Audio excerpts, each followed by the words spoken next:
Hello student. इस video में biology का फंडामेंटल यूनिट ऑफ लाइफ को पढ़ने वाले हैं हम। चलो शुरू करते हैं। जीवन की मौलिक इकाई। जीवन का मौलिक इकाई चैप्टर का नाम है, बायोलॉजी का फर्स्ट चैप्टर है, क्लास 9। जीवन की मौलिक इकाई को कोशिका कहते हैं। कोशिका कहते हैं जीवन की मौलिक इकाई को। कोशिका का डिफिनेशन देखते हैं। कोशिका प्रत्येक जीवधारी की सूक्ष्म संरचनात्मक एवं क्रियात्मक इकाई को कोशिका कहते हैं। क्रियात्मक इकाई को कोशिका कहते हैं। कोशिका का खोज किसने किया था? तो कोशिका का खोज रॉबर्ट हुक ने कोशिका को खोज की थी। उन्होंने बोतल की कॉर्क के अध्ययन करने के दौरान कोशिका का अस्तित्व का पता लगाया था। बोतल के कॉर्क होता है, इसी के पता लगाए थे कोशिका के बारे में। उन्हें 1665 ईस्वी में पता लगाया था। कब? 1665 ईस्वी में कोशिका की खोज की थी। कोशिकाएं दो प्रकार की होती है। पहला प्रोकैरियोटिक सेल, यूकेरियोटिक सेल। पहला देखेंगे प्रोकैरियोटिक कोशिका। तो इस प्रकार कोशिकाएं प्रारंभिक कोशिका कहलाती है। क्या कराती है? प्रारंभिक कोशिकाएं, प्रिमिटिव सेल। वह सरल रचना वाली कोशिका होती है। और इस प्रकार की कोशिकाओं स्पष्ट केंद्रक का अभाव होता है, इसमें स्पष्ट केंद्रक नहीं होता है। और उदाहरण जैसे बैक्टीरिया हो गया, माइकोप्लाज्मा हो गया, पीपीओलो इसी को बोलते हैं। और सबसे छोटा कोशिका है पीपीएलओ। साइनोबैक्टीरिया हो गया, इसी को नीला हरा सवाल बोलते हैं, शामिल है। अगला देखेंगे यूरोक्रियोटिक कोशिका। वैसी कोशिकाएं जो पूर्ण रूप से विकसित हो। पूर्ण रूप से क्या हो? विकसित हो। इसी को यूकेरियोटिक कोशिका कहलाती है। पहला इसका एग्जाम्पल देखेंगे, उदाहरण प्रोटिस्ट हो गया, कवक हो गया, पौधे और जानवर। फिर देखेंगे प्रोकैरियोटिक कोशिका एवं यूकेरियोटिक कोशिकाओं में अंतर। तो प्रोकैरियोटिक कोशिका पहला देखेंगे, इनमें सभी अविकसित केंद्रक होते हैं। अविकसित। और यूकेरियोटिक में वह पूर्ण विकसित केंद्रक होता है। फिर इनमें केंद्रक झिल्ली तथा केंद्रिका अनुपस्थित होते हैं। इसमें नहीं होते हैं केंद्रक और केंद्रिका। और इनमें केंद्रक झिल्ली होते हैं और केंद्रिका भी होते हैं। शैवाल तंत्र, श्वसन तंत्र झिल्ली में होती है। इसमें श्वसन तंत्र माइटोकॉन्ड्रिया में होती है। और प्रोकैरियोटिक कोशिका में कोशिका भित्ति पतली होती है। यूकेरियोटिक कोशिका में कोशिका भित्ति मोटी होती है। और प्रोकैरियोटिक कोशिका में गुणसूत्र केवल एक पाए जाते हैं।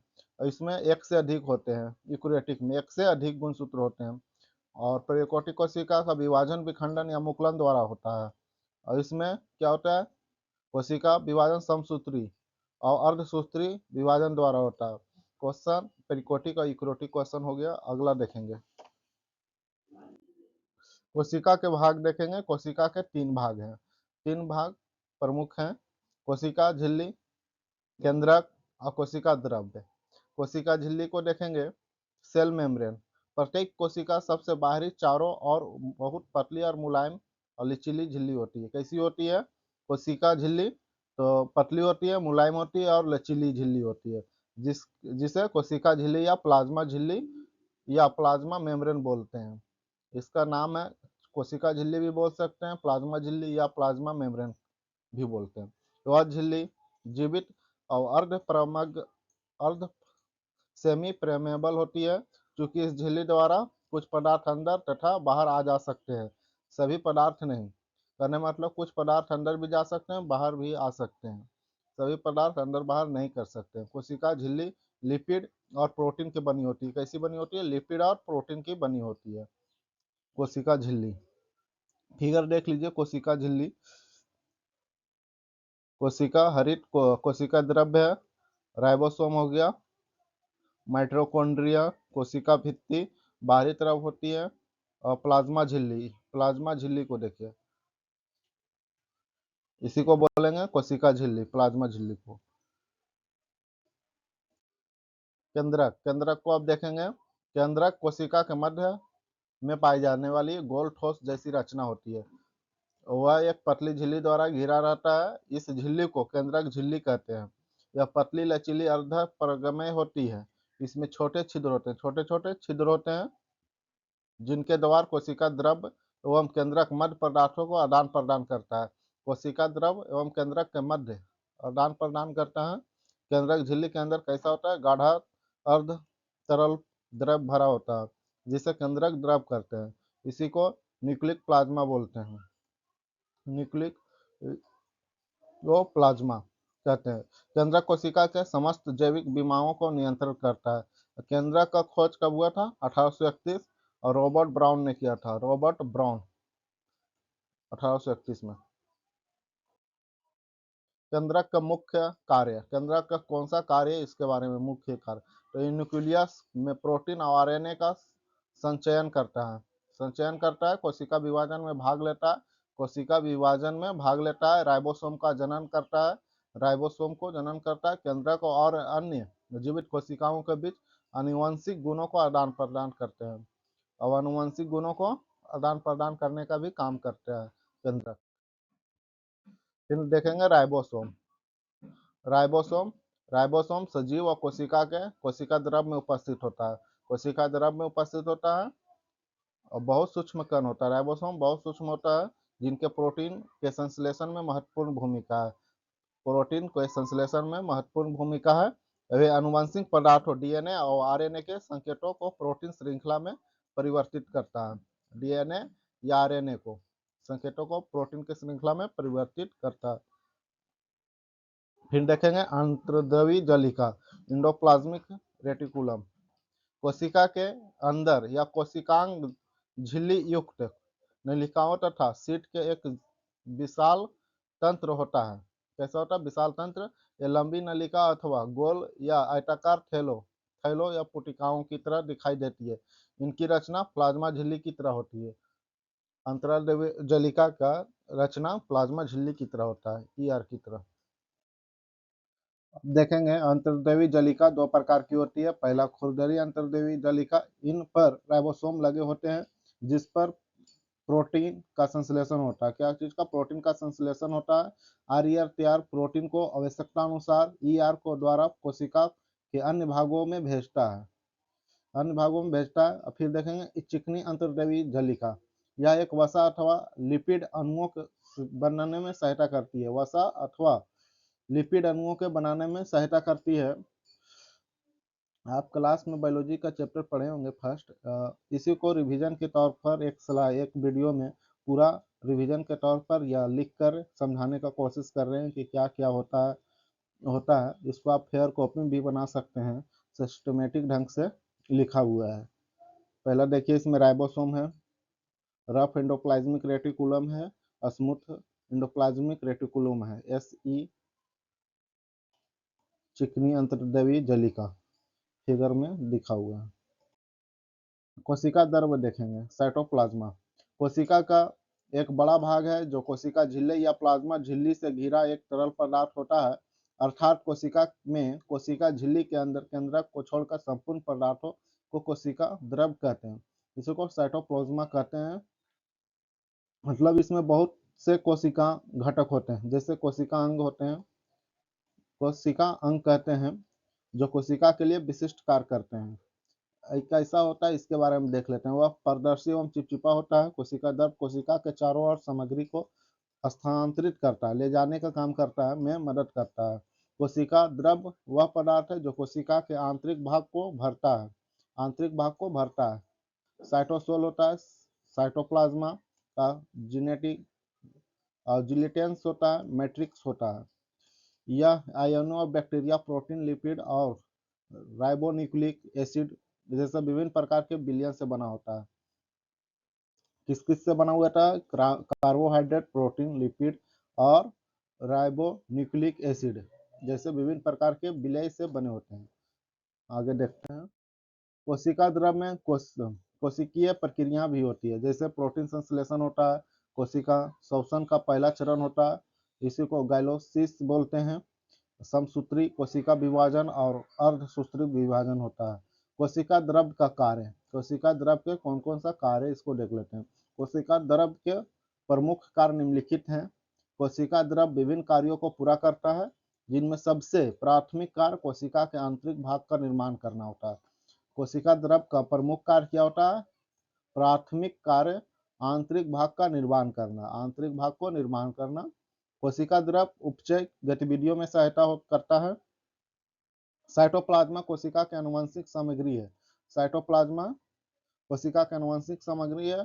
कोशिकाएं अंगों को अन्य कोशिकाओं के साथ टकराव के कारण होने वाले नुकसान को बचाता है। कौन बचा रहा है? तो कोशिका साइटोप्लाज्मा को बोलते हैं कोशिका द्रव्य। कोशिका द्रव्य के भाग तो साइटोसेल, प्लाज्मा झिल्ली, कोशिका भित्ति और क्लोरोप्लास्ट और माइटोकॉन्ड्रिया, ये सब कोशिका द्रव्य के साइटोप्लाज्मा का भाग हैं। सूत्रकणिका या माइटोकॉन्ड्रिया, सूत्रकणिका को माइटोकॉन्ड्रिया बोलते हैं। माइटोकॉन्ड्रिया दोहरी झिल्ली से घिरा हुआ एक कोशिकांग है जो सभी यूकेरियोटिक कोशिकाओं में मौजूद होता है। यूकेरियोटिक कोशिका में सभी में मौजूद होता है माइटोकॉन्ड्रिया। माइटोकॉन्ड्रिया एडेनोसिन और ट्राइफॉस्फेट एटीपी का उत्पादन करता है, जो कोशिकांग को ठीक से काम करने के लिए आवश्यक ऊर्जा अणु होते हैं। एटीपी का निर्माण माइटोकॉन्ड्रिया को कोशिका का पावर हाउस कहते हैं। कोशिकाएं श्वसन माइटोकॉन्ड्रिया के भीतर होता है और इसकी खोज 1890 में जर्मन पैथोलॉजिस्ट रिचर्ड ऑल्टमैन ने किया था। माइटोकॉन्ड्रिया का खोज रिचर्ड ऑल्टमैन ने किया था 1890 में, और इसी को माइटोकॉन्ड्रिया को ही कोशिका का पावर हाउस बोलते हैं। आगे देखेंगे माइटोकॉन्ड्रिया का कार्य। माइटोकॉन्ड्रिया कोशिका का चयापचय गतिविधियों को नियंत्रित करता है। वह कोशिका के विकास को बढ़ावा देता है। यह अकृत कोशिका में अमोनिया विसर्जित करता है। माइटोकॉन्ड्रिया टेस्टोस्टेरोन और एस्ट्रोजन बनाने में मदद करता है। यह कैल्शियम आयनों की सांद्रता को भी नियंत्रित करता है। कैल्शियम आयनों को भी सांद्रता के लिए माइटोकॉन्ड्रिया को ऊर्जा का पावर हाउस क्यों कहते हैं? एग्जाम में क्वेश्चन आते रहता है माइटोकॉन्ड्रिया को ऊर्जा को पावर हाउस क्यों कहते हैं? तो क्योंकि माइटोकॉन्ड्रिया का क्रिस्टी में ऊर्जा एटीपी के रूप में संरक्षित रहती है, इस प्रकार ऊर्जा को पावर हाउस करते हैं। मतलब क्रिस्टी में ऊर्जा का एटीपी के रूप में संरक्षित रहती है, इसीलिए ऊर्जा को पावर हाउस बोलते हैं। लवक देखेंगे प्लास्टिड। यह पादप कोशिका में पाई जाने वाली लवक कोशिका द्रव में चारों ओर बिखरी हुई रहती है। इसका आकार अंडाकार और गोलाकार होता है। वह 3 प्रकार का होता है, वर्ती लवक और वर्णी लवक, हरी लवक, लिकोप्लास्ट, क्रोमोप्लास्ट और क्लोरोप्लास्ट। पहला देखेंगे वर्णी लवक लिकोप्लास्ट। रंगहीन या श्वेत होती है। कैसा होती है? रंगीन या श्वेत होती है। यह मुख्यतः जड़ कोशिकाओं में पाई जाने वाली खाद्य संचय का कार्य करती है। वर्णी लवक। और देखेंगे अवर्णी लवक। अब देखेंगे वर्णी लवक का क्रोमोप्लास्ट। वर्णी लवक रंगहीन होता है। कैसा होता है? रंगहीन होता है। यह फूलों और बीजों में रंग प्रदान करता है, वर्णी लवक। फिर देखेंगे हरी लवक क्लोरोप्लास्ट। वे हरे रंग का लवक होते हैं, क्लोरोप्लास्ट। इसके कारण पत्तियां हरी होती है, भोजन के संश्लेषण में सहायक होते हैं। तो भोजन के संश्लेषण में कौन सा लवक सहायक होते हैं? तो हरी लवक सहायक होते हैं। आगे देखेंगे रसधानी वोकल्स। कोशिका के रसधानी चारों ओर एक झिल्ली से घिरा होता है। इस झिल्ली के अंदर ठोस या तरल पदार्थ भरे होते हैं, जिस कोशिका का रस कहते हैं। यह जाल संतुलन का कार्य करते हैं और वे पादप कोशिकाओं को कठोरता प्रदान करते हैं। तो कठोरता प्रदान रसधानी करते हैं। और गोल्जी उपकरण देखें, गोल्जी बॉडी। गोल्जी उपकरण, इसका विवरण सर्वप्रथम कैमली गोल्जी ने किया था। कौन किया था? तो कैमली गोल्जी ने किया था। अब एक पतली और झिल्ली युक्त चपटी कुटिकाएं है जो एक दूसरे के ऊपर समांतर सजी रहती है, जिन्हें कुंडिका कहते हैं। जो समांतर सजी होती है उन्हें क्या बोलते हैं? कुंडिका। अब इन झिल्लियों का संपर्क हमेशा ईआर झिल्लियों से होती है, ईआर। लाइसोसोम को देखेंगे। लाइसोसोम एक झिल्ली बाध्य कोशिका अंग है जिसमें पाचन एंजाइम होता है। लाइसोसोम में पाचन एंजाइम होता है और लाइसोसोम विभिन्न कोशिका प्रक्रियाओं में शामिल होता है। वे कोशिका अतिरिक्त एवं पुराने बेकार भागों को हटा देता है। बेकार भागों को लाइसोसोम हटाने का काम करता है। इनका उपयोग हमलावर वायरस को और बैक्टीरिया को नष्ट करने में किया जाता है। करता है। कौन? लाइसोसोम। लाइसोसोम को आत्मघाती थैलियां भी कहते हैं। कैसा कहते हैं? लाइसोसोम को आत्मघाती थैलियां, सुसाइडल बैग भी बोलते हैं लाइसोसोम को। लाइसोसोम अधिकतर जंतु कोशिकाओं में मुख्य रूप से विकार अभिक्रियाएं करने के लिए कोशिका जैसी अग्नाशय, यकृत, पिला और मस्तिष्क, थायराइड और गुर्दा आदि में पाए जाते हैं। लाइसोसोम को आत्मघाती थैली क्यों कहते हैं? लाइसोसोम को आत्मघाती थैली क्यों कहते हैं? तो लाइसोसोम में एक पाचक एंजाइम होता है। जब कोशिका नष्ट होती है तो लाइसोसोम फट जाता है। कोशिका नष्ट होने के कारण लाइसोसोम फट जाते हैं तथा एंजाइम अपनी ही कोशिका को खा लेते हैं। अतः लाइसोसोम को आत्मघाती थैली बोलते हैं, इसीलिए आत्मघाती थैली बोलते हैं सुसाइडल बैग। जो आप देखेंगे जंतु कोशिका और पादप कोशिका में अंतर। तो जंतु कोशिका कोशिका भित्ति में नहीं पाई जाती है। जंतु कोशिका देख रहे हैं, जंतु कोशिका भित्ति में नहीं पाई जाती है। पादप कोशिका में सेलुलोज की बनी कोशिका भित्ति पाई जाती है। प्रायः लवक नहीं पाए जाते हैं। जंतु कोशिका में लवक पाया जाता है, पादप कोशिका में रेखिताएं नहीं होती है अथवा बहुत छोटी होती है। अवतरक सेंट्रोसोम व्यापक रूप में पाया जाता है जंतु कोशिका में। अवतारक केवल शैवाल एवं कवकों में पाए जाते हैं, शैवाल और कवकों में। भोज्य पदार्थ ग्लाइकोजन और वेल्यूटिन कणों के रूप में संचित होता रहता है जंतु कोशिका में। जंतु कोशिका में और क्या होता है? जंतु कोशिका लाइसोसोम में पाया जाता है। जंतु कोशिका आकार में प्राय छोटी होती है और एक कोशिका में प्रोटोजन और यूग्लिना के अतिरिक्त किसी भी जंतु में लवक नहीं पाया जाता है, नहीं होता है। फिर इसमें देखते हैं पादप कोशिका में। कवक के अतिरिक्त पादप कोशिका में भोजन मंड के रूप में संचित रहता है, मंड के रूप में संचित रहता है। पादप कोशिका में लाइसोसोम नहीं पाया जाता है। पादप कोशिका में लाइसोसोम नहीं पाया जाता है। पादप कोशिका जंतु कोशिका से बड़ी होती है। लवक उपस्थित होता है, पादप कोशिका में लवक उपस्थित होता है। फिर देखने वाले हैं डीएनए का फुल फॉर्म। तो deoxy ribo nucleic acid, deoxy ribo nucleic acid बोलते हैं। डीएनए का फुल फॉर्म हो गया। कोशिका के अध्ययन को क्या बोलते हैं? तो साइटोलॉजी बोलते हैं। कोशिका के अध्ययन को साइटोलॉजी बोलते हैं। अब कुछ ऑब्जेक्टिव क्वेश्चन देखने वाले हैं जो पढ़े इसी से क्वेश्चन है। पहला है प्रत्येक कोशिकाओं में कौन सा गुण दिखाई देता है? तो प्लाज्मा झिल्ली, केंद्रक और कोशिका द्रव है। तो प्लाज्मा झिल्ली भी दिखाई देता है, केंद्रक भी होता है और कोशिका द्रव भी होता है। उपयुक्त सभी हो जाएगा, उपयुक्त सभी। कार्बन डाइऑक्साइड और ऑक्सीजन कोशिका झिल्ली के आर पार किस प्रक्रिया द्वारा की जाती है? किसके द्वारा होती है? तो विसरण के द्वारा होती है, विसरण। पादप कोशिका भित्ति किन अणुओं से बनी होती है? तो किन अणुओं से बनी होती है? तो सेलुलोज का बनी होती है। गुणसूत्रों का निर्माण होता है, गुणसूत्रों का निर्माण होता है तो डीएनए और प्रोटीन से, डीएनए और प्रोटीन से।